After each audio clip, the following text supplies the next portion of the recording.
Good afternoon, everybody. Welcome to the latest edition of Live Arts Talks being hosted by British Council in Azerbaijan. This will be the fourth edition in the series, and it's addressing specifically the film industry in Azerbaijan. This recording, this session is being recorded, and people will be able to watch it again via the British Council website, along with the other previous sessions, which have been on music, creative economy, and architecture, design, and fashion.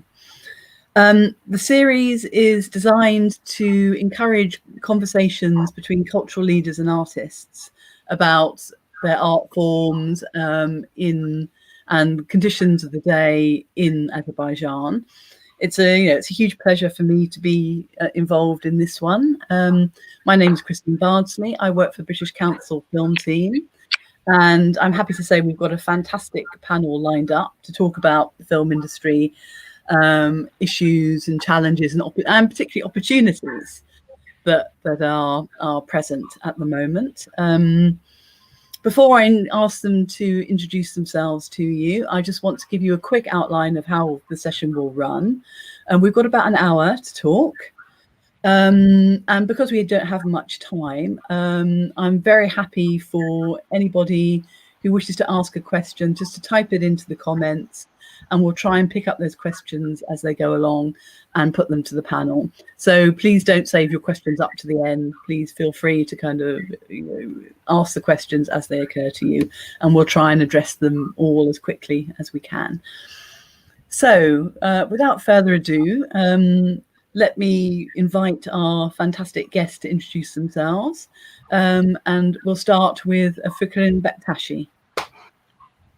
So I'll simply give a brief about myself. My name is Fikrin Bektashi. I am a lawyer, expert in cultural reforms, and I used to draft a law on culture, which is currently in force, and the new draft law on the cinematography, which is now in Parliament, and several concept papers about the changes of reforms in the sector of culture and in the sector of film.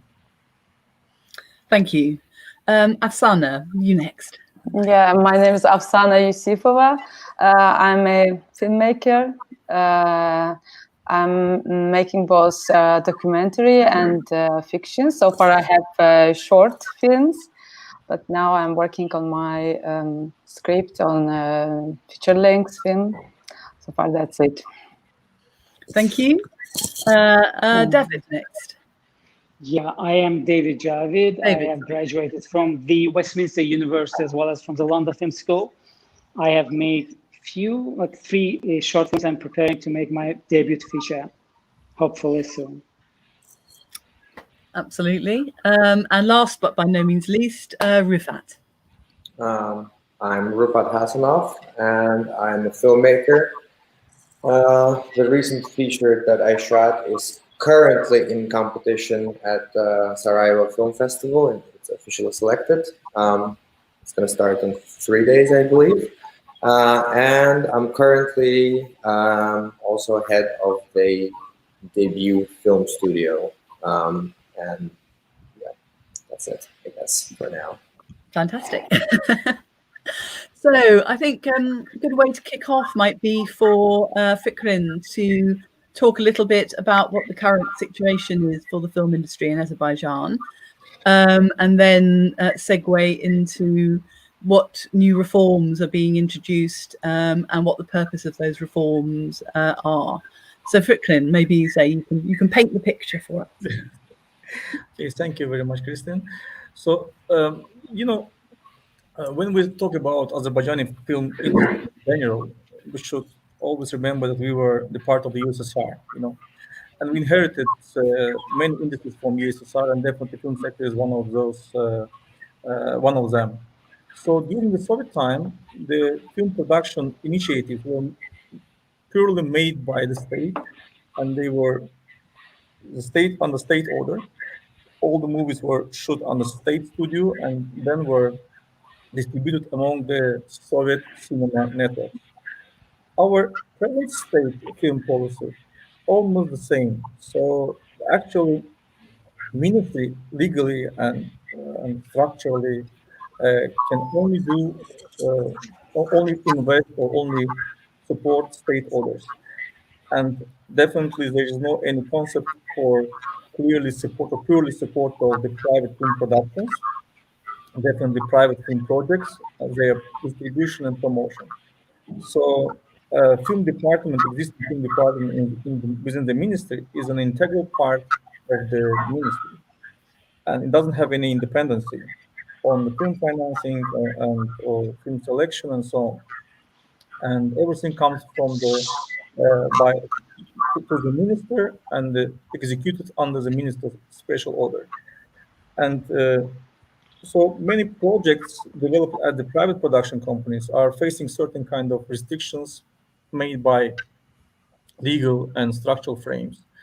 Uh, and if we talk about what should be purpose of the film reforms, I'm going to just simply highlight the two main uh, directions. The first would be the ensuring sustainability.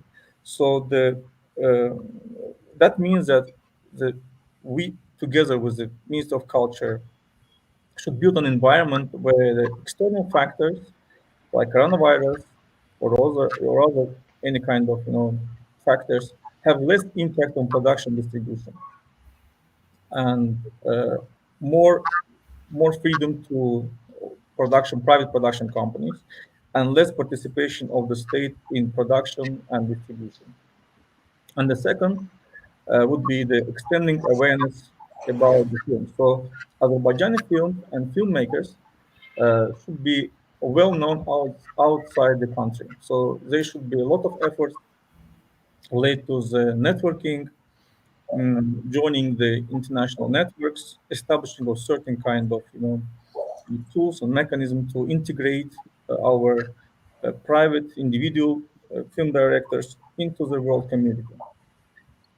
So that's all for the time being. That's it. It's very, very clear and very succinct. Thank you.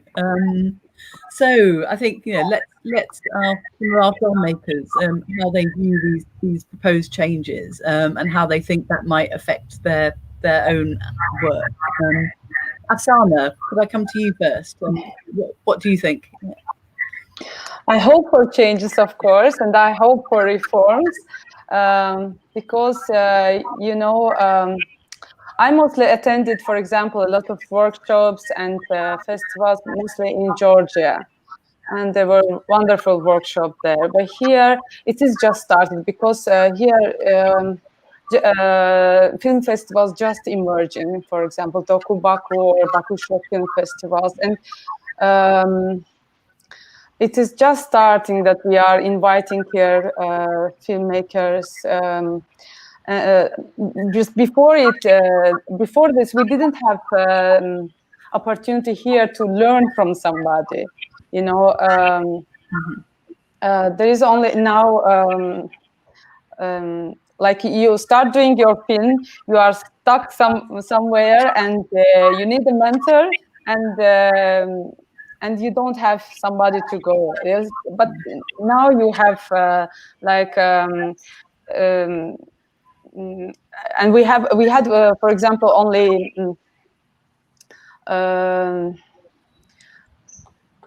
like I saw this support only from workshops in Georgia, where we had very good editors, very good filmmakers that could watch your cut and could give very good feedbacks. So I hope that here the environment also will change. I cannot analyze the industry and how can it develop. But I can see that now many things are emerging here, and it will help, I think, many young filmmakers that start working here. So hope there will be a lot of support from the state, from the Ministry of Culture also. We will see. I hope for support. So yeah, I mean, I obviously for filmmakers all around the world, opportunities for development are very important.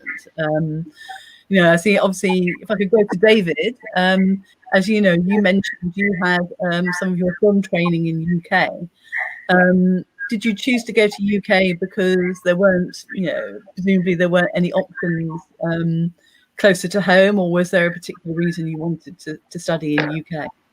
No, because I am a big fan. Like my favorite subject was history, and I'm a big fan of UK. So I would say London, and whatever is related to UK. I would say even UK films. Like, for example, my favorite films would be, I would say, Monty Python, British humor, and all that stuff. So that was actually the deliberate choice. And UK is not far away from Azerbaijan in geographical sense, which helps a lot. In terms of, say, continuing on that kind of theme of professional development, are there particular kind of programs or opportunities that you were able to access that you think could be replicated in the industry at home? Well, actually, bizarrely enough, in Azerbaijan, like Ministry of Culture, they had this program like script contest, which I won. And as a winner, and granted that I have graduated, I have studied in the UK thanks to the government scholarship, they have given me opportunity to make a film, to make a debut feature. And I think, I know it's going to sound a bit opposite. It's great blessing, because if you go to the UK, where the film industry has been it has been developed in uber speed, launching your career is extremely tough. You have Microwave and Film London, which are giving you meager finances. Whereas in Azerbaijan, the government gives you a good, solid chance. I think this is something opportunity to relish, because once you grow, if you want to grow, I would probably say perhaps UK is a better place because you can grow exponentially. But at the beginning of your career, Azerbaijan I think it's great because of this opportunity. You know what I mean? No one is giving you money in London, for example. Yeah. I know many British filmmakers who would agree with you 100% there and wish they had the same kind of opportunities, definitely. Well, I can tell you one thing, Christian, just like to recap, I'm in touch with my London school friends, because in London school we studied for 3 years and there is a sense of community, and they are like, in a good sense, envious that I won this scholarship, this script contest, which you don't have in UK, for example.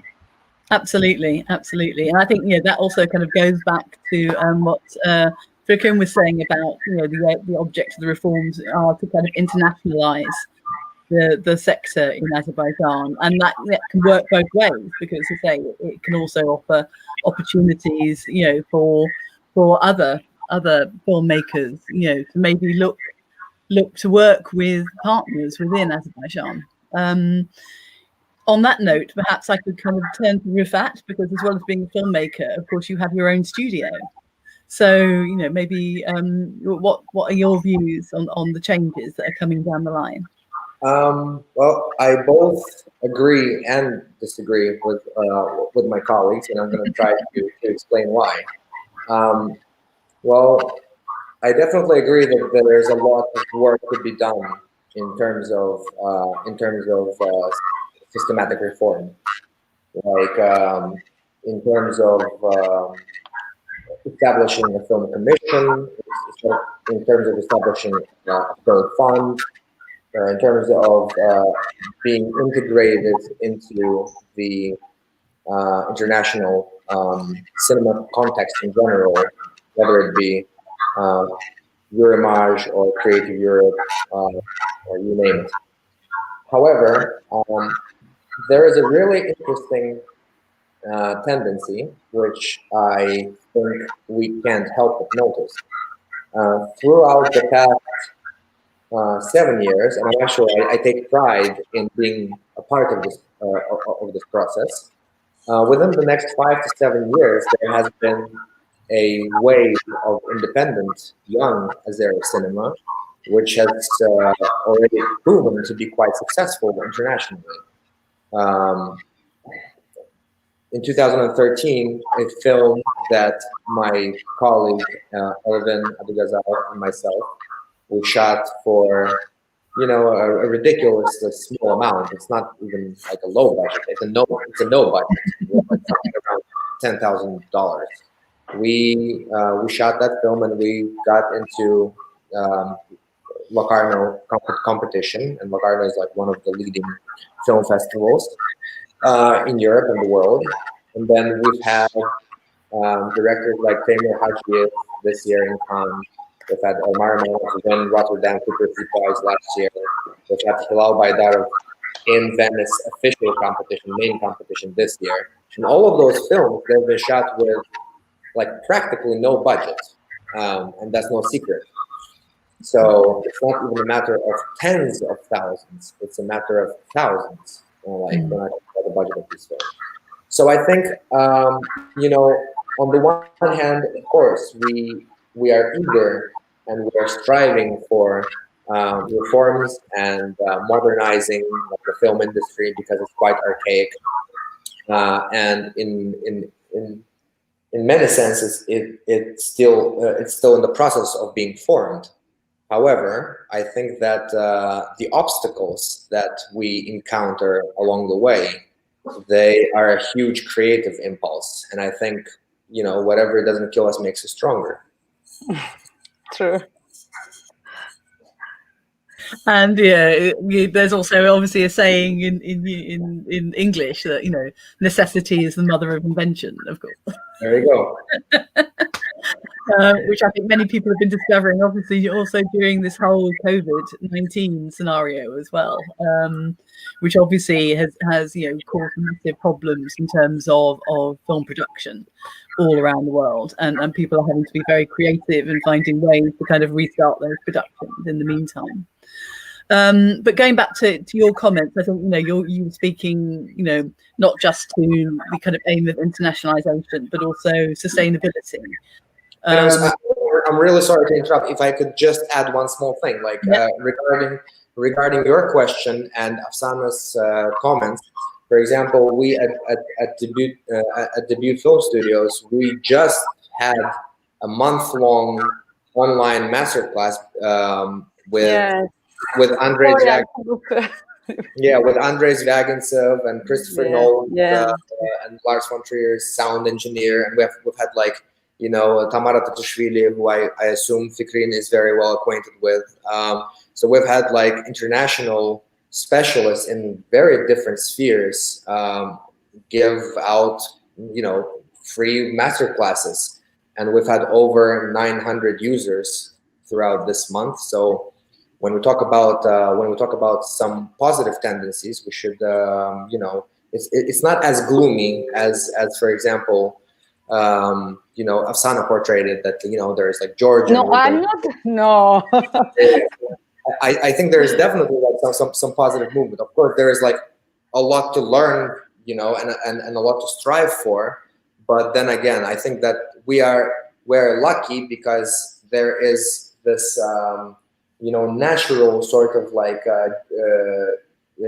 natural sort of like the younger generation is a lot more enthusiastic, and, you know, the fact that we are having this even this like online press conference, whatever it is, like this conversation, and if we look at ourselves, we're, you know, we're all representatives of pretty much the same generation. So I think that, you know, it's a process that is organically there. There are two ways of change. There is like evolutionary and revolutionary. I think we're going the evolutionary way, and it's quite nice so far. Yeah, I didn't want it to criticize, really. I appreciate the changes that is coming.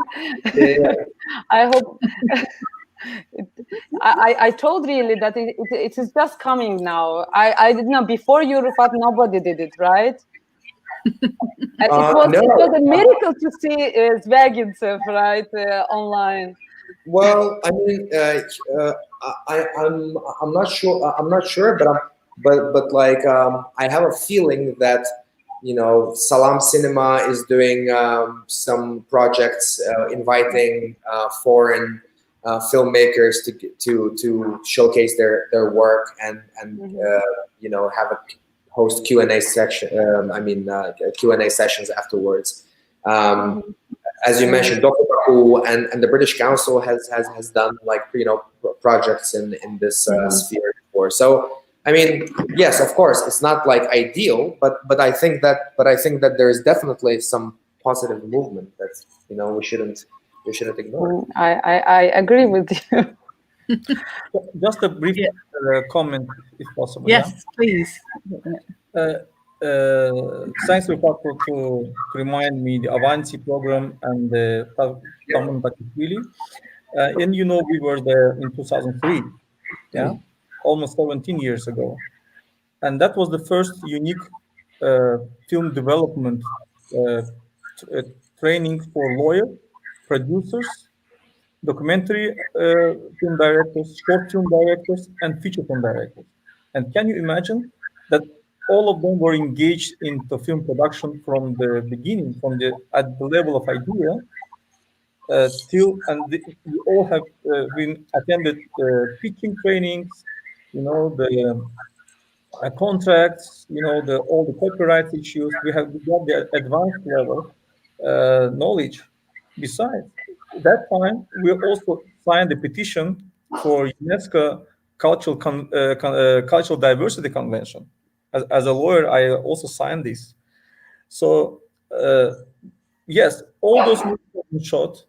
Training was quite successful. We got the knowledge, but since that, since 2005, no progress and nothing similar have been done. We were trying to make the same things, but unfortunately, in 2008, the South Caucasus Filmmakers Association have been stopped its functioning. Coming back to the issue of no budget and so on, my idea is not just to is to focus on facilitation of the state presence in this private production. So if you were spending years for finding money, today there are many unique opportunities, particularly with state presence, where the state can give even more money than you are expecting to increase the quality of your movie. Maybe you want to invite some actor. Maybe you want to make some post-production outside of Azerbaijan. And so I'm thinking about for this, let's say 15 or 17 years, we simply lost the time because nothing has changed. Of course, the good thing is that there were about 40, 50 young film directors who made their own movies even with no budget, and many of them were successful. But we cannot talk about the big feature films because they were limited budget available for them. Actually, this is what I'm trying to say. Just this. The remaining thing, I totally support. I agree with that. Yeah, I mean, I think comparing kind of industries, for instance, in the UK, what's evolved is a kind of ecosystem where it's always kind of films can be made with state funding plus private funding or solely with private funding, but there are no productions that are wholly state funded because that just isn't kind of sustainable. And so what do you think you need or do you think you have the groundwork already to develop that kind of ecosystem of private investment and private funding to go hand in hand with state funding? What as a filmmakers, what's been your experience in terms of raising funds for film? Perhaps Afsana, let's start with you.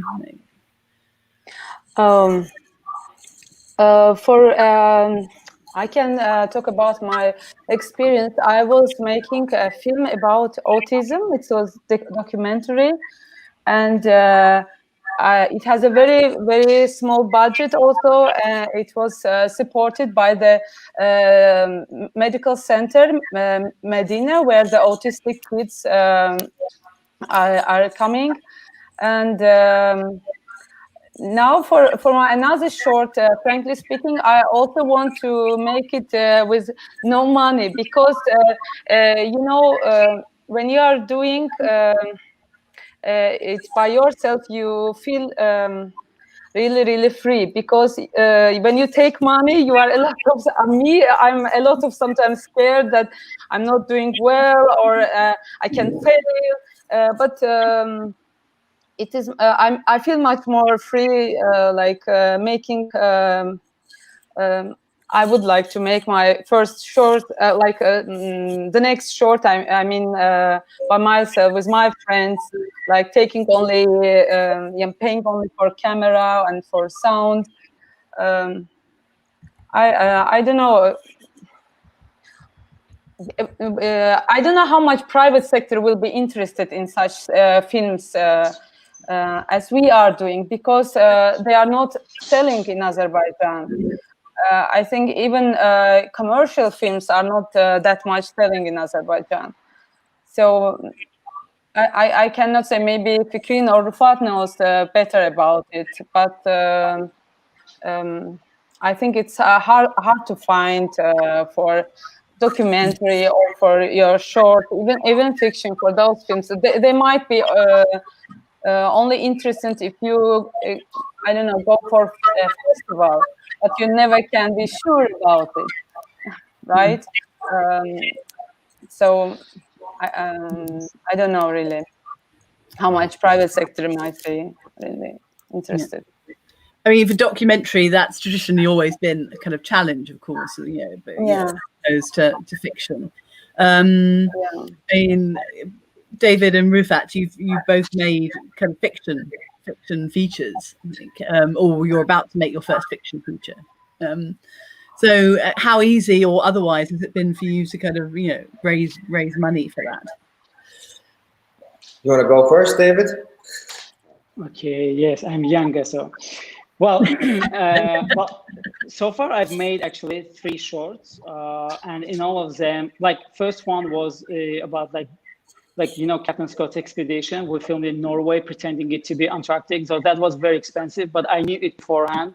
And the scheme was like, school would give you 4K, and then you would basically have to raise the rest yourself. But I knew it. But the other 2, which one is very experimental documentary about one street in London, which is Central Street, like running from King's Cross to Camden Road. And another film is actually during pandemic, there was a competition held by BBC. We basically diverted from BBC's requirement. We just made absurd British comedy about a fancy British couple who basically run out of the milk, and they can't buy it because of the quarantine. But all of those films, they had been done for some reason. But in other 2, there was almost no budget. So I think unless you are making something extremely, extremely personal or something like that, I think films require some investment this way or another way. But then again, there is example of Rufat, for example, who with his friend Elvin, they made Bugalamun. I don't know how do you say it, chameleon in English, which didn't cost a lot of money. So it's funny, it depends. For me, like briefly recapping again, like I would say, well, do you want to go, or you want me? No, go ahead. Well, for me, actually, my question before making that film, what way this film will eventually lead me? There is this kind of concept: sell it first and then make it. It's not like literal sense. It's just like will it help you advance your career? What's gonna do it with you? Yeah, I mean, who is your audience? So this is another way of looking at it, isn't it? Yeah. Well, I think this is quite an interesting and touchy issue, because a lot of this has to do with your economical beliefs. I mean, I'm a Friedmanist. I'm a libertarian to the backbone. So I personally think that the Ministry of Culture or any other structure for that matter, it's not like a what do you call it? It's not a structure. It's not a fund that should be giving away 100% of financing. and I highly doubt that there is any scheme like that anywhere, even in Russia. Like, for example, I've worked in Moscow for quite a while, and even well-known established directors who have, won Cannes and Venice, and who have also performed successfully at the box office. I mean, there is still like a procedure of receiving state financing, and it's practically never 100%. Like, you have to work with alternative sources of income, other funds, co-productions, private investments, and you can apply for, and even, okay, like with the recent film that we shot, The Island Within, we received money from post-production money from CNC, the French film fund, basically. And it's also it wasn't like a it was a contest, and you had to apply, and it was a certain percentage that they gave. So I think it's like sort of absurd to expect that, oh, I'm going to write a script, and then I'm going to apply to the Ministry of Culture, and they're going to give me 100% of the financing, and I'm going to go ahead and shoot it. I think like this whole system, if we're talking about like systematic reform and change, it needs to be analyzed, and new mechanisms have to be implemented. And just another interesting piece of information, throughout our master classes, for example, one of the lecturers was Mathieu Dara. He is head of pop-up residency, and well, he's someone who was heavily involved in labs and co-production markets and festivals. He was artistic director of quite a category of festivals and whatnot. And so he gave me this really interesting piece of information that the Cannes Film Festival costs annually around 20 million euros, and 10 of them are public, and 10 are I assume, are private investors, which means that even there is like a diversification, regardless of like the general, socio economical policy in France, where the government is heavily involved in specifically the cultural sector. And the revenues from the festival is around 200 million euros, so 197 if I'm correct. So what I agree with Fikrin in a sense that yes, aside from like the image projects of like representing Azeri cinema abroad at big film festivals, it should also be an industry, and it's also something that is based on certain economic sort of instruments like supply, demand, and revenue, and it should be an industry that should bring money. But in order to establish that, I think that's part of the reason for this discussion. I think that there are a number of mechanisms and policies that should be implemented, and of course, cultural policy is one of them. Yeah. Go ahead, please. Can Yeah. I? Yeah. Yes. Yeah. Absolutely. Coming back to Afsana question about the documentary or short films, definitely no way in the world you will find out the great market for this. But the market is the diversification. So the product itself should be understood for all around the world. So, and if you cannot sell your documentary movie in Azerbaijan, you should think about the sale outside of Azerbaijan, definitely. The same partially applies to the domestic feature film. But maybe Rufat knows well, in 2018, commercial movies, which were screened on our local cinemas, they were like about 40. And I would tell you that half of them get the money back. But those who didn't get money back, they were not thinking about the content or getting like a best scripts, best actors, and so on. They were reducing everything and definitely reducing the quality at the end of the day. So I know that there were movies which were shot like for 30, 20,000 manas, which is even less than $20,000, and they were screened on the cinema, which is also another problem. And the presence of the, let's say, private money in the film financing can be either in the form of a sponsorship, just putting logo on the end, or which is like a very minor presence, or advertisement. And in advertisement, in case of advertisement, the advertisers, investors, they demand more.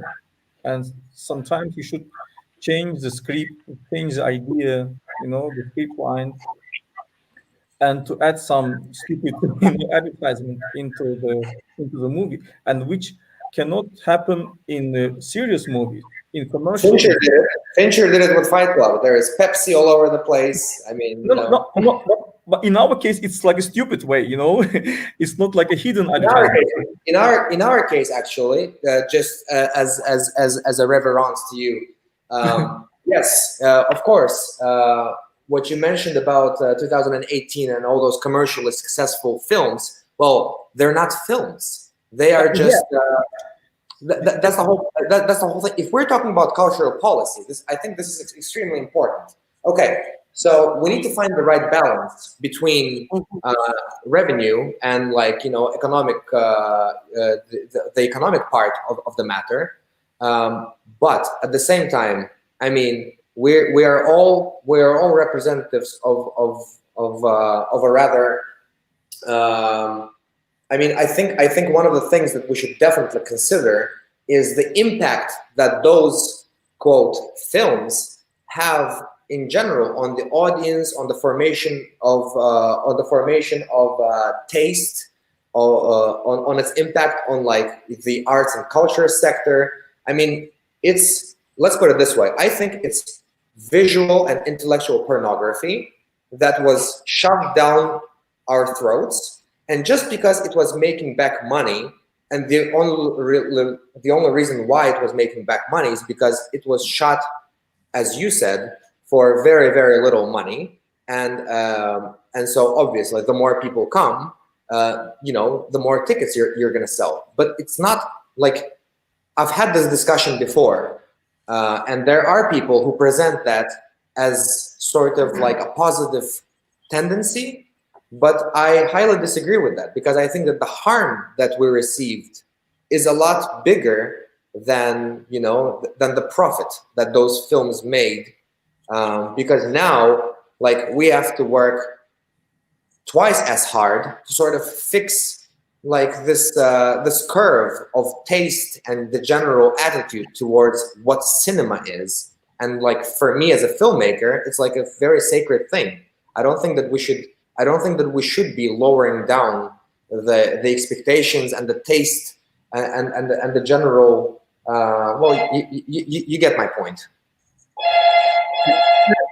That is very timely, because it was kind of bringing me on to my kind of next set of questions. And they were, how far do you think it's the responsibility of individual filmmakers to reflect particular kind of topics or values or stories in their work? Or how far do you think there should be some direction or criteria set, particularly, say, for instance, via state funding, to make sure those kind of topics, whether it's issues of equality, human rights, a range of issues, to make sure those are addressed through film. And I don't mean just through documentary, also through fiction as well. How much is it the responsibility of the individual filmmakers in their creative practice, or how much do you think it's the responsibility of the government through putting conditionality on funding to make sure that certain topics are addressed in the filmmaking of the country? It's addressed to me, right? Whoever wants to. Okay. I think we are responsible for everything we do, and it is also about film. I love the quote of my favorite Iranian filmmaker, Abbas Kiarostami. He said that it's interesting that we don't pay attention to anything like menacing until it is taken into a frame. Like it might happen around us, many different problems might be around us, but until we take it into a frame, nobody thinks it's important, or we see it but we turn our face, we turn our eyes. So of course it's a individual responsibility for independent filmmakers who are talking about these problems, and I do believe that we can only talk about the things that bother us, that really we feel the pain of it. It is impossible to to think that this is now a trend or this is now a problem, and you can. I will talk about it. I will make a documentary about it. It's nonsense, I think. And about the impact of the films, I think sometimes you might think that your films will have impact and it will not, and sometimes you can even not imagine, like it was with the Ingmar Bergman's films, the scenes from Married Lives. As I heard about it, that after this film in Sweden, divorces just doubled right after this film, and a lot of people were writing to Ingmar Bergman, thinking that he is an expert of marriage, married life, or whatsoever. I think sometimes you are just, I think we are all the part of something whole. Like Fikrin before this told that you should make a film that is that people around the world can understand, not only in your country. I think this is the topics that are that are important for everybody in any part of the world.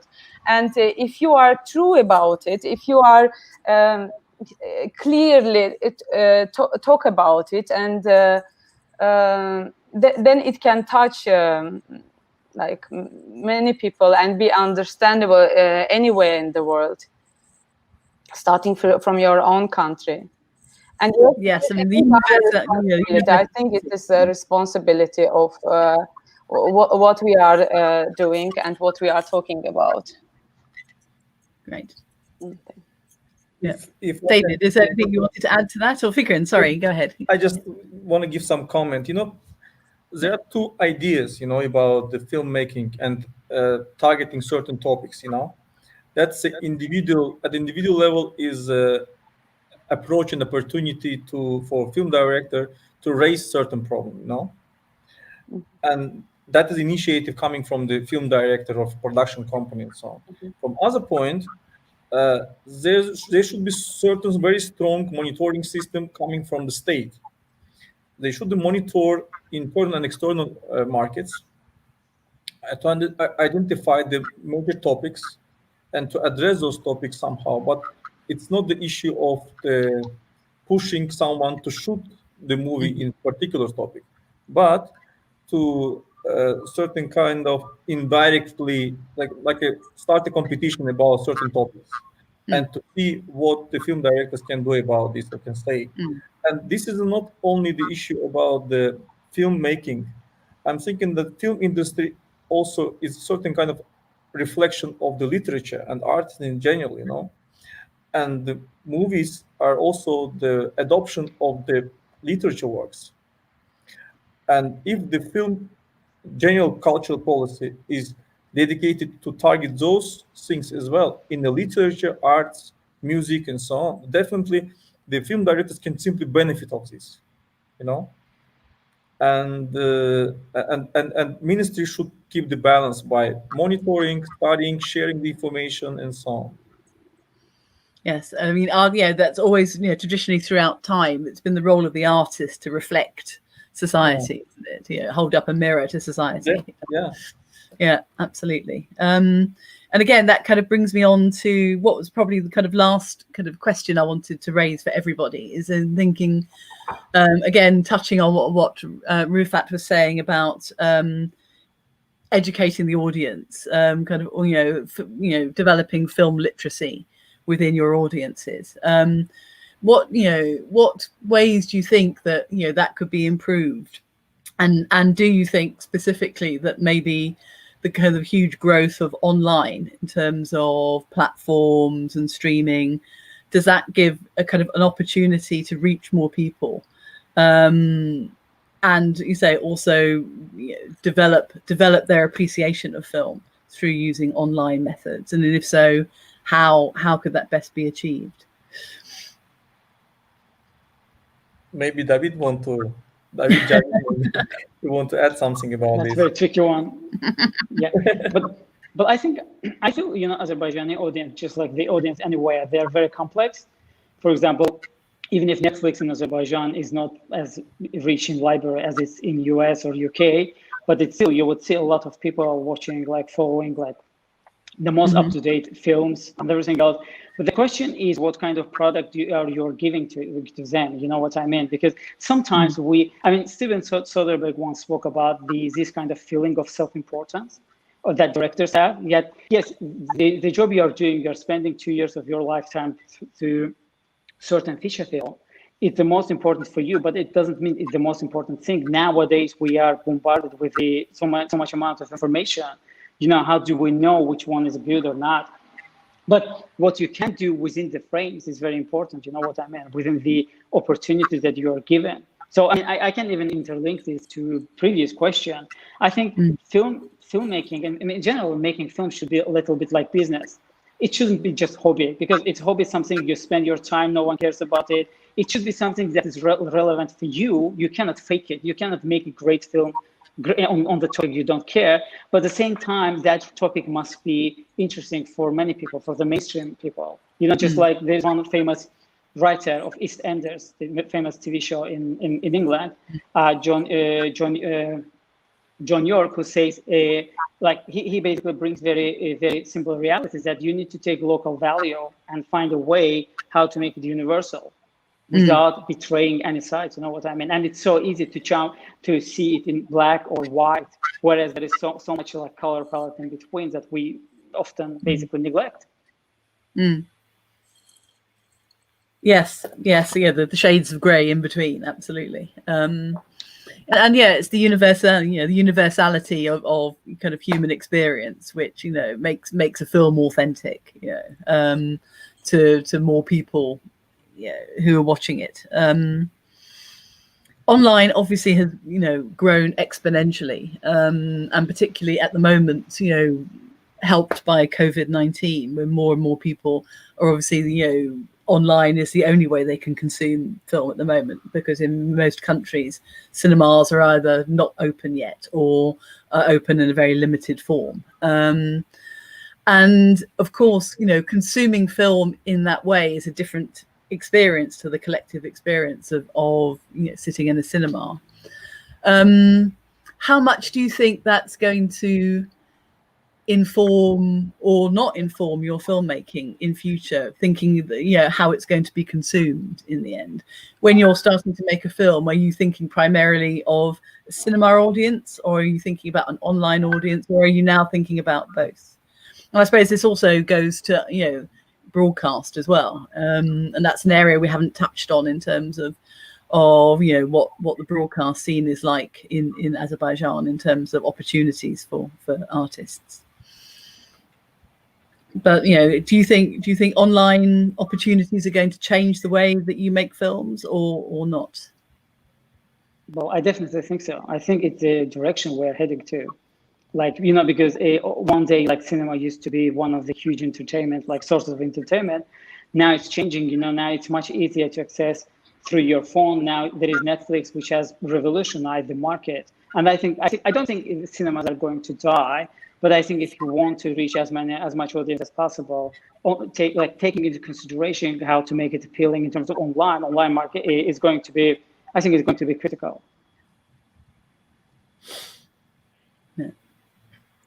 You know, if we talk about the coronavirus and this, the pandemic issue and its, impact on the film production distribution, I would definitely say that there would be more digitalization in the film production and distribution.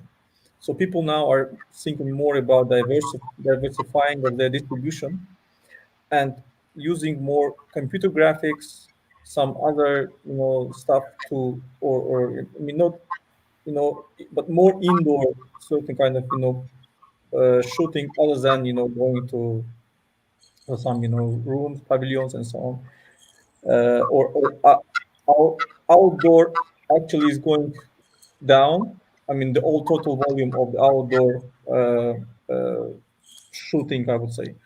But distribution goes from the from cinema to the digital platforms, and that makes, to some extent, that makes more availability to new funds to extended box office.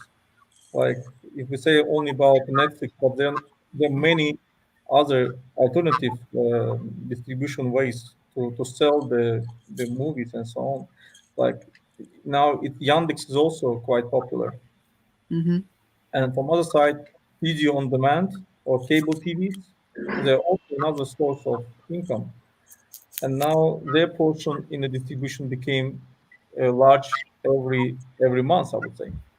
So of course, to some extent, that may impact to the budget of the movies, because I mean, in coronavirus, I mean, in quarantine conditions, to shoot the quite expensive movies become too economically ineffective, and that's why definitely it may affect the cost of production from one side. But from the distribution point of view, definitely there can be more opportunities to keep to still keep the profit. I've just seen a kind of interesting question that's kind of popped up in our comments, and it's touches on a particular genre that we haven't even mentioned in our conversation up to date, and that's about animation. And the question is asking about what is the situation in animation and why is it almost forgotten in the country? Because as most people who love cinema know, there's certainly during Soviet times and in the immediate post-Soviet era, there's been a fantastic tradition of animation from the region, and it seems to have kind of petered out. Is that the case? And do you see? Do you think there are particular reasons why animation is not as prominent now in terms of production as it was 20, 30 years ago? But it is becoming, thanks to this guy, Rashid Aghamali. He's heavily involved with animation, so yeah. Yeah, because he established the animation film festival in Azerbaijan. Yes. And it's a big thing he's doing, because before this, I didn't know that one of the most famous Russian cartoon, Smushariki, I don't know how it is in English, but it's worldwide. It's one of its directors is Azerbaijani, and we are so proud of it. This fact, and he's coming here. He's also having master classes during this festival. So I'm personally very grateful to Rashid for having this festival here and inviting so many people to Azerbaijan, and having this master classes and even a school of animation for kids. So, by the way, the last year, this year, the animation film that won in Azerbaijan, it was also shortlisted in Oscar. So it was yes, daughter, I think, the animation. So, and sorry, Rufat wanted to add something. I interrupted him. No, I was just trying to answer, I guess, Rafik's question, and I'm not an expert on animation. He's a lot, he knows probably this area a lot more in depth. But I'm pretty sure that just like with cinema, just like with film, I mean, one of the first things, I mean, the reason why we started, for example, with a laboratory with Interact was because of education.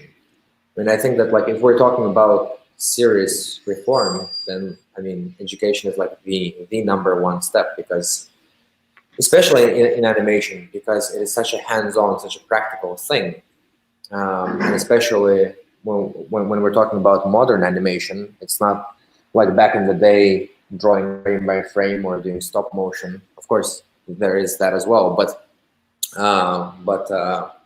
if we're talking about modern animation, that it has to do with technologies and computer and Maya and what's so not, like all that software, and it boils down to specialists and how you train them, and in order to train them, you need to have an educational program. So I think that, yeah, that's probably part of the reason we keep talking about education and culture, because those are the two spheres which form a progressive and healthy society. So I mean, I think it boils down to education. Yeah, and creative, yes, exactly. Opportunities for creative education. Sure. And, sure. Yeah.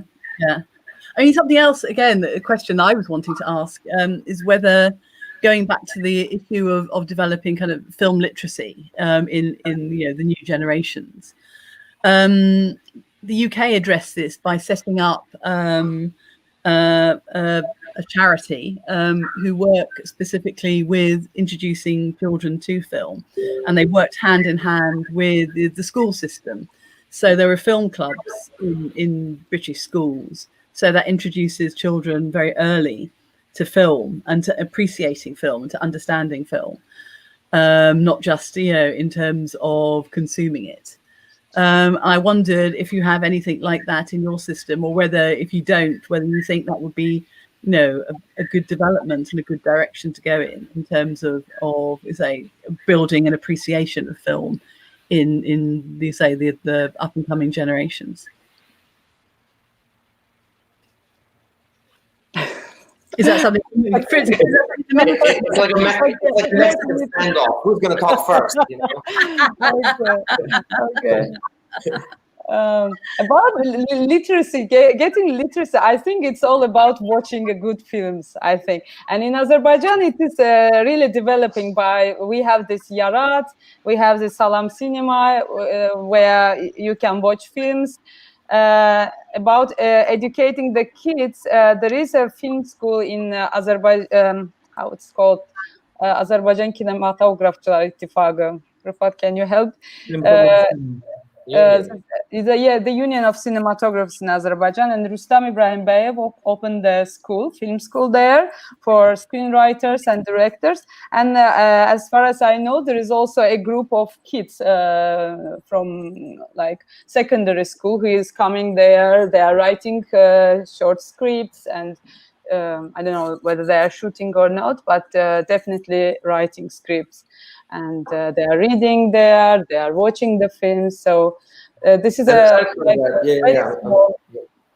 Sorry. I just like this thing popped up when you were talking about all of that. There is also a rather prominent local director, Elçin Musaoğlu, who has been in Venice with a competition with this film a few years back.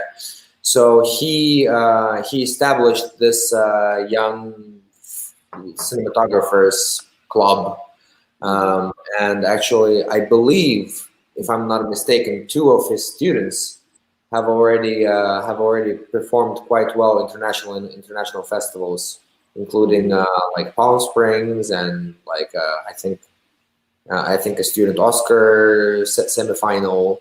and I believe like Cannes residency or something like that. So in any case, I might be mistaken now, but there's also like this director who is doing, and I think it's just the four of us, so we can just like switch Yeah.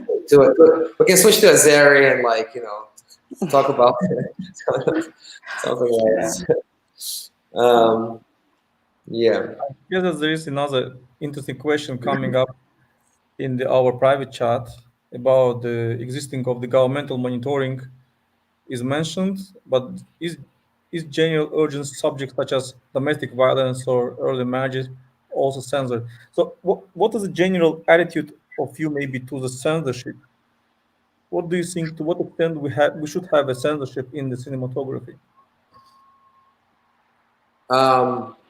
I haven't, and I'm not even kidding. I mean, I've made 2 feature films, with the support of the ministry, and I've had some, I've had some scenes which I was skeptical about, but then, I mean, I've never encountered an issue like that. You mean domestically? Domestically, because when showing it, because I mean there was at least this practice of showing the film to the ministry as some sort of a natural audit of like, okay, so you've received financing, let's see what you've done.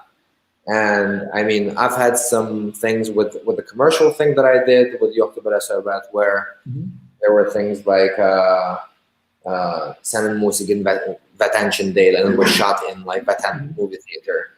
So it was like things like that where I was like, yeah, this might be a little too much, but no. Or like in the island within. I mean, we haven't seen it yet, but hopefully when we have a premiere in Azerbaijan, we can all discuss it after the premiere. I mean, there are some things that normally one would think that it should be or shouldn't be like censored or what's or not. But no, I mean, me personally, I've never encountered an issue like that, and I think that's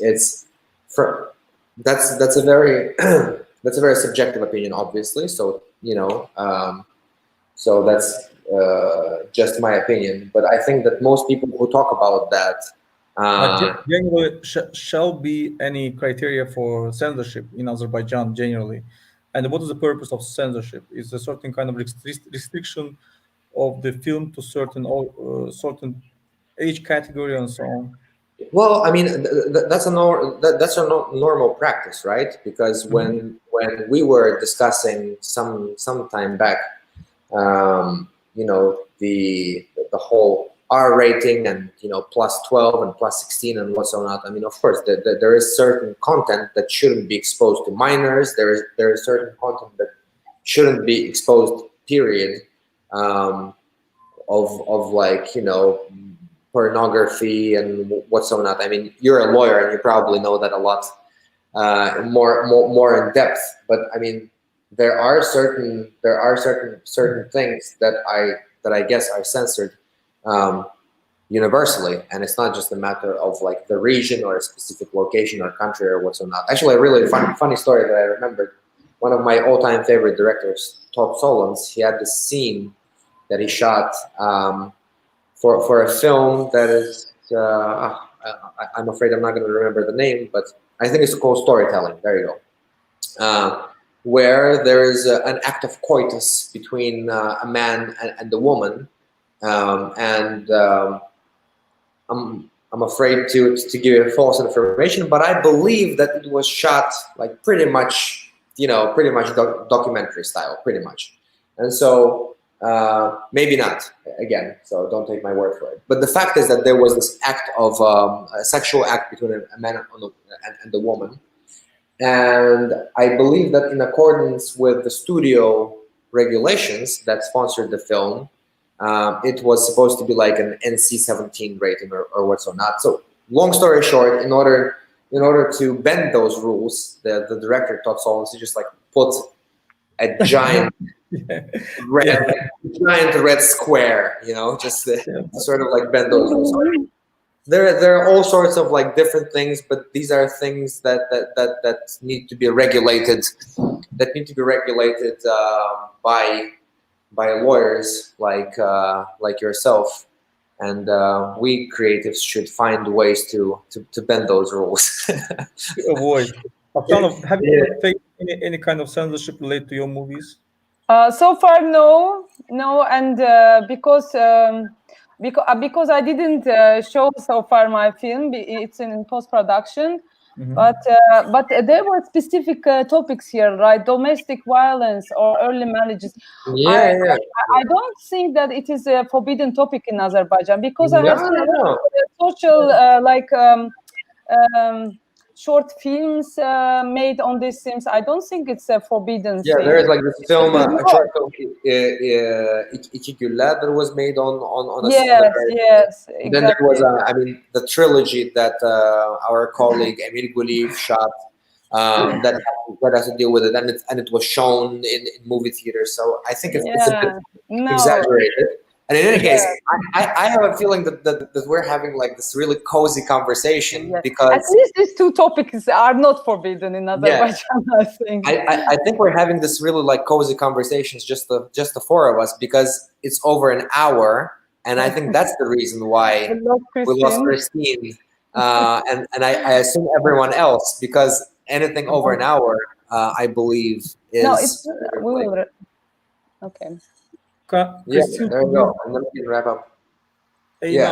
Hi everyone. You probably didn't expect to see me on the live stream, right? But I think we lost Christine, and I hope we can get her back like immediately. But it's already an hour, and to be honest, I think it might be time to wrap up. I just wanted to touch upon the last little question that I found in the comments box that I find really interesting, and it was from Sakib, who was saying that we have a proud film history in Azerbaijan from the time of Soviet Union, and he hopes we can repair it and we can show our films worldwide.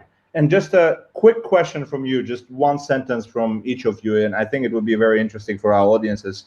Like, what do you think is the main difference compared to those times, right? And how can we bring the good back into the industry? And if anybody has any comments, just like a short one from all of you. No, we are not going back. I think we will make better. I believe that. We are not going back to anything. We are not making America great again.